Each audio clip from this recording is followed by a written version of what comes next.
პირველ რიგში მე თვითონ ვერაფრით ვერ ვითმენ სასტუმროში ვიყო ხოლმე, როდესაც ჩემი ხალხი არის ქუჩაში. ამ წუთასაც პრეზიდენტის გამოსვლას უსმენდი კიევის ცენტრში თავისუფლების მოედანზე, აი სწორედ იმ მოედანზე, რომლის უკან არის უკრაინელი ხალხის თავისუფლების სიმბოლო აღმართული, ეს ყველამ ალბათ კარგად იცის ეს ქანდაკება და რა ვთქვა, მხოლოდ ის რომ ავსებული ვარ ძალიან დიდი სიამაყით იმ ჩვენი საზოგადოებისადმი, რომელიც აი ესე უკვე დაუღალავად დგას რუსთაველის გამზირზე, ან დაუღალავად არის შინ, მაგრამ თავისი თანაგანცდით ბოლომდე იბრძვის იმისათვის, რომ ჩვენ ქვეყანაში სწორედ თავისუფლება და დემოკრატიული ღირებულებები იქნეს დაცული და შენარჩუნებული, გადარჩენილი, იმიტომ რომ ნამდვილად პირველ რიგში ამას ებუქრება საფრთხე და ჩვენ ევროკავშირში შესვლა, ევროკავშირის ოჯახის წევრობა არა მხოლოდ უვიზო მიმოსვლისთვის გვინდა, რომელიც უკვე გვაქვს, არამედ სწორედ ამ ღირებულებების გაფრთხილებისთვის, დაცვისთვის და განმტკიცებისთვის და ამიტომ რაღაცნაირად საოცრად გააცნობიერა საზოგადოებამ და განსაკუთრებით ახალმა თაობამ ჯერ კიდევ რუსული კანონის პირველი და მეორე შემოღების ესე ვთქვათ პროცესში და იქ გამოიკვეთა ის, რაც ეხლა გრძელდება და კიდევ უფრო დიდ სრულყოფილების ფაზაში გადადის. ამიტომ მე ძალიან დიდი იმედი მაქვს, რომ გავიმარჯვებთ და თან, რაც ყველაზე მთავარია, ყველა იმ წინა რევოლუციური თუ არარევოლუციური პროცესების, რომელიც ამ ქვეყანაში იყო, რაღაცნაირად თითქოს ჩვენი საზოგადოების ახალი თაობა სხვა გამოცდილებით, რომელიც თითქოს არ გააჩნია, სისხლით გრძნობს, რომ ეხა სხვა დროა, ეხა სხვა კულტურა უნდა გამოიჩინოს იმისათვის, რომ ცვლილებები მოხდეს და არა ის, რაც აქამდე, ის ხერხები, რაც აქამდე იყო. ამიტომ მე მიუხედავად იმისა, რომ ხშირად იმედგაცრუებული ვარ, მეც მინდა უფრო მეტი მოქმედება რაღაც თითქოს, ხო, ადამიანური ბუნებიდან გამომდინარე. მე ამ დროს რაციონალურად ძალიან მომწონს აი ეს ფორმა, ესეთი რაღაც განსაკუთრებულად მშვიდობიანი, რომელსაც ხშირ შემთხვევაში სწორედ დიდ აგრესიას უპირისპირებენ. ჯერჯერობით ეს აგრესია არის შეჩერებული, შერბილებული, მე არ ვარ დარწმუნებული, რომ ეს სამუდამოდ გაჩერდა, მაგრამ მე მინდა, რომ აი ეს ყველანაირი მითი იმის შესახებ, რომ არსებობს ორი საქართველო და ახლა ამ ორ საქართველოში არის ჭიდილი დაინგრეს და მე მგონი ეს დანგრეულია. ჩემთვის, ყოველთვის და განსაკუთრებით ეხლა არის ერთი საქართველო და ამ ერთ საქართველოში შეიძლება რაღაც პატარა ნაწილი, რომელსაც თავისი მერკანტილური სურვილებისა და მიზნების და მოთხოვნილებების გამო არ სურს ეს ცვლილებები, მაგრამ ის არ უნდა აღვიქვათ როგორც ალტერნატიული საქართველო და მეტიც მე მიმაჩნია, რომ თუკი და როცა ეს ცვლილებები მოხდება და აუცილებლად მოხდება რაღაც ეტაპზე ყველაზე მეტად შეიძლება, ყველაზე მეტად თუ არა ისინიც, ვინც დღეს ამ ცვლილებებს ეწინააღმდეგება თავისი სიჩუმით, ან თავისი ხმამაღალი შეკამათებით, ან გარკვეული მოქმედებებით, ისინიც კი გაიხარებენ, რომ მათი შვილებისთვის და მათი მომავლისთვის მათ სამშობლოში იქნება ღირსეული დემოკრატია, იქნება თავისუფლება და იქნება იმ ევროპული ოჯახის წევრობა, რისკენაც ეს ქვეყანა მართლა მიისწრაფვის და რაც თავი მახსოვს, სულ აქეთ მივდივარ. ნიკა, შენი შეფასების ეს ნაწილი უმთავრესად მაინც პოლიტიკური პროცესის და შენს მიერ დანახული და სასურველი განვითარების სცენარს უკავშირდებოდა. ამ შემთხვევაში უკვე მინდა კითხო, როგორც შემოქმედს ადამიანს, რომელსაც შემოქმედის თვალიც გაქვს. აი თუნდაც გუშინდელი დღე და ეს დღეები, რომელიც გამოირჩევა ცალკეული ჯგუფების, ცალკეული კუთხეების დავარქვათ ეს სიტყვა რეგიონის არ მიყვარს, ხომ? შვენიერი ქართული სიტყვა არის კუთხეების იქნება ეს თუ სხვადასხვა პროფესიული ჯგუფების ერთმანეთისაგან ძალიან განსხვავებული, ხო? იქ რაღაც ისეთი აკადემიურად მძიმე ჯგუფების და მაგალითად ძალიან ისეთი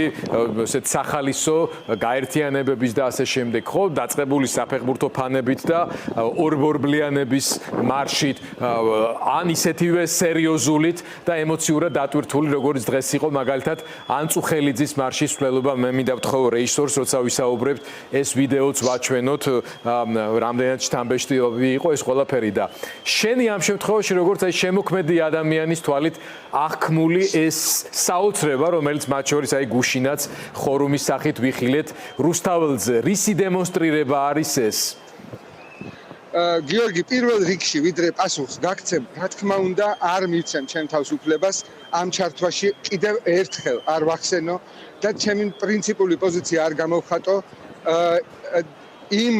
რეჟიმის ტყვეების მიმართ და მათ შორის ჩემი მეგობრის ანდრო ჭიჭინაძის მიმართ, რომლებიც ახლა რუსთაველზე უნდა მდგარიყვნენ და პრეზიდენტის სიტყვა იქ მოესმინათ. მაგრამ მოხდა ისე, რომ ისინი არიან საპყრობილეში სრულიად გაუმართლებელი და გაუგებარი მიზეზებით. ამიტომ მეც მოუწოდებ და პრინციპულად ვთხოვ, მოუწოდებ, არ ვიცი, ნებისმიერი სიტყვა შეიძლება აქ ვიხმაროთ, მათ, ვინც გადაწყვეტილებებს იღებენ, მოსამართლეებს, რომლების მიმართ მეც საკმაოდ დაბალი ნდობის კოეფიციენტი მაქვს, მაგრამ მაინც მგონია, რომ ყველაში შეიძლება არსებობდეს ღირსების ის, რაც არ მისცემს მოსვენებას და აი სწორედ ამისკენ მოუწოდებ ყველას, ვინც გადაწყვეტილებებს იღებს, რომ ყველა ის დაპატიმრებული ამ თავისუფლების ბრძოლასთვის, მაღალი იდეალების ბრძოლისათვის ახალ წელს დააბრუნონ შინ თავის ოჯახთან და დააბრუნონ რუსთაველის გამზირზე ჩვენს თანამოქალაქეებთან გვერდში დასადგომად. ეს არის ჩემი ძალიან მნიშვნელოვანი სათქმელი. რაც ეხება იმას, რაც ხდებოდა გუში, პირველ რიგში ძალიან პირად განცდას გეტყვი, რომ ძალიან გამიჭირდა, როდესაც ვხედავდი რაჭველებს რუსთაველის გამზირზე და მე იქ არ ვიყავი. მე ამ ჩემი კუთხის სიყვარულით საკუთარი გვარიც დავთმე და ეს კუთხე ჩემს სამუდამო გვარად ვაქციე, ამიტომ მთელი გულით და სულით მინდოდა იქ ყოფნა და ვიყავი კიდევაც სიმართლე გითხრათ, დავდიოდი ტელეფონის მონიტორით, ანთებული მონიტორით და ამ რაჭველების ლაივით მე თვითონაც დავსეირნობდი ქუჩაში, ესე მეგონა რომ მეც ვიყავი ერთ-ერთი მათგანი. ძალიან იცით რა არის, აქ ეხლა მე ხო კიევში ვარ ეს პერიოდი და მუშაობდი, პრემიერა შედგა ჩემი ნაწარმოების კიევის ფილარმონიული ორკესტრის მიერ მიხეილ მენავდის დირიჟორობით და ამიტომ ურთიერთობა მქონდა და მაქვს სიმფონიური ორკესტრის მუსიკოსებთან, ძალიან ბევრ ჩემს შემოქმედებით პატივისმცემელ საზოგადოების წევრებთან, ამ კონსერვატორიის ჩემს უკან კონსერვატორია და სტუდენტებს ხვდები და ერთი სიტყვით ბევრი უკრაინელი ვნახე და პირველ რიგში მინდა ვთქვა, რომ ამის გამო რომ მე მათთან კომუნიკაციის საშუალება მაქვს, ძალიან ბევრი კითხვები დაუსვი აი იმ პროცესის შესახებ, რაც აქ აი იმ ცნობილი მოვლენების დროს ხდებოდა. და ჩვენ ეს ვიცით, რა იყო აქ. ჩვენ ეს ვიცით ბელორუსიაში როგორი გამოსვლები იყო და როგორ იბრძოდა საოცრად ძვირფასი ჩემთვის ბელორუსი ხალხი, სამწუხაროდ ამ ეტაპზე დროებით დამარცხებული რუსეთის კლანჭებისგან. და იცით აღმოჩნდა, რომ ჩვენ მაინც განსხვავდებით ყველა მათგანისგან. აი სწორედ იმით, რომ ვართ ესეთი შემოქმედებითები, ესეთი რაღაც გამორჩეულად ხელოვანების სულის მატარებელი ნებისმიერი დარგის წარმომადგენელი. IT-ის სფერო იქნება ეს მართლა, რა ვიცი, ნებისმიერი ყველაში ანთებულია და ჟღერს და ჭქებს. იცით რა არის? აი ერთ მაგალითს გეტყვით. მთელ სოფლიოში მე მგონი თითქმის 99% 99 მეასედ ესე ვთქვათ პროცენტში არის ესეთი რამ, როდესაც ერთი ადამიანი მღერის მელოდიას, გარშემო ვიღასაც თუ უნდა აყვეს, ისინიც იგივე მელოდიას იმეორებენ. და ქართული ბუნება აი ამ მთელ დედამიწაზე გამორჩეულია იმით, რომ ერთი ადამიანი რომ მღერის მელოდიას, ავტომატურად მეორეს და მესამეს უნდათ რომ მეორე და მესამე განსხვავებული ხმა უთხრან, მისცენ. ამიტომ არის ჩვენი მრავალხმიანობა დედამიწაზე შეფასებული როგორც კულტურული ყველაზე დიდი მოვლენა ფოლკლორულ მუსიკაში. შესაბამისად, ეს სული იგრძნობა მთელ ამ პროცესში, რითაც მართლა განსხვავებული არის ყველა იმ ბრძოლებისგან, რომელიც სხვადასხვა ერებმა თავისუფლებისათვის იბრძოლეს და გაიარეს და გუშინ ერთ რამეს მივხვდის. სხვათა შორის, როდესაც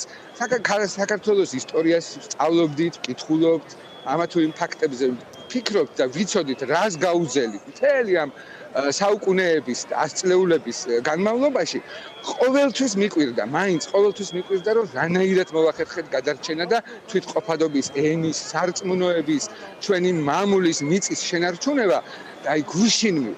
აბსოლუტურად, აი შეგრძნების დონეზე, სისხლის დონეზე, კანის დონეზე გუშინ მივხვდი, რა მოგვიყვანა აქამდე. და ამიტომ გამორიცხულია ამ შემთხვევაში ვიცით, რომ ჩვენ გვებრძვის რუსული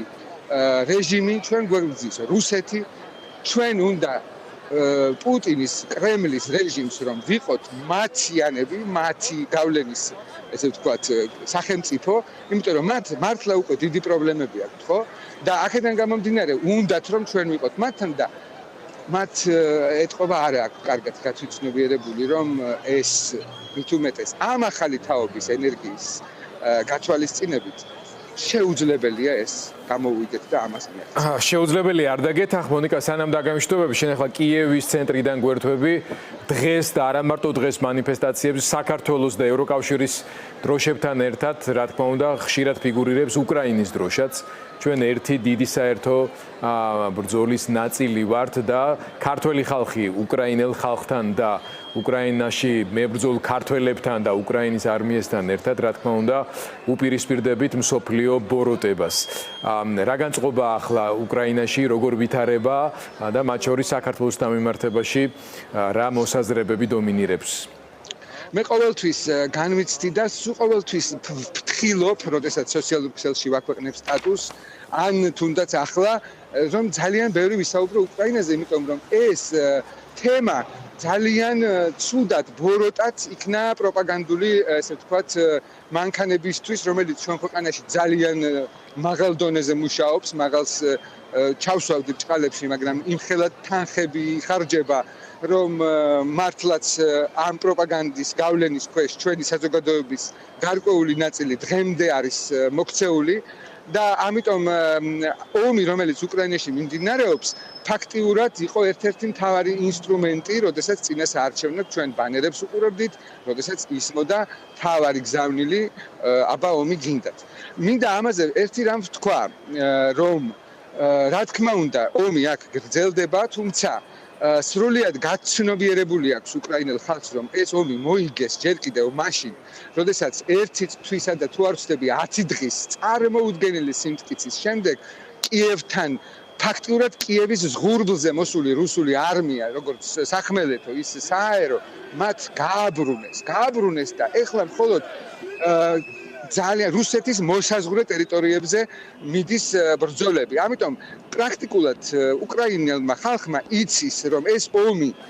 მოგებულია, იმიტომ რომ ამ ქვეყანამ არ დათმო მთავარი სუვერენულობა, თავისუფლება და დამოუკიდებლობა. დღეს ეს ქვეყანა არის ამ სამი კომპონენტის ღირსეული მაგალითი. და რაც შეეხება როგორია კიდე განწყობები საქართველოსთან მიმართებით, მინდა გითხრათ, რომ მე ხშირად უყვები ამაზე, აი ამ ნაწილზე, რომ აი ჩვენთან წინასაარჩევნოდ ხშირად იყო უკრაინის მაგალითი მოყვანილი